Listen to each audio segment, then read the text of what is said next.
Welcome to my channel Kaustubham. అనుభవము లేని చదువు కన్నా చదువు లేని అనుభవము గొప్పది. చదువుకున్న వాళ్ళంతా గొప్పవాళ్ళు కాలేరు.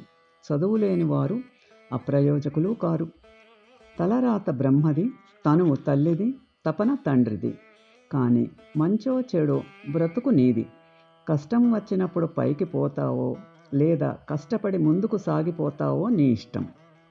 భగవంతుడు చెప్పిన మనము ఆచరించవలసిన ముఖ్య విషయములు: 1. నాలుక, కోపం, కోరిక, ఈ మూడింటిని అదుపులో ఉంచుకోవాలి. 2.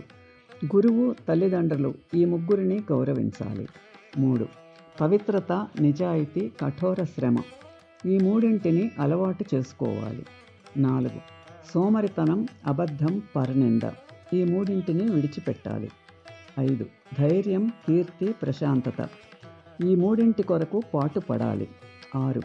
వాగ్దానం, స్నేహం, వాత్సల్యం, ఈ మూడింటిని నిలబెట్టుకోవాలి. 7. మాట, నడవడిక, పని, ఈ మూడు నిరంతరం నేర్చుకోవాలి. 8. సత్ప్రవర్తన, దానగుణం, ప్రేమ, ఈ మూడింటిని నిరంతరం నేర్చుకొని పెంచుకోవాలి. 9. ఈర్ష్య, అహంకారం, ద్వేషం, ఈ మూడింటిని లేకుండా చూసుకోవాలి. ఈదటం తెలియనప్పుడు సముద్రంలో దూకకు. గౌరవించటం తెలియనప్పుడు సంసార బంధంలో దూకకు. మొదటి దానిలో మునిగిపోతావు, రెండవ దానిలో మనిషిగా నీ విలువను కోల్పోతావు. Thanks for watching. Like, share and subscribe my channel.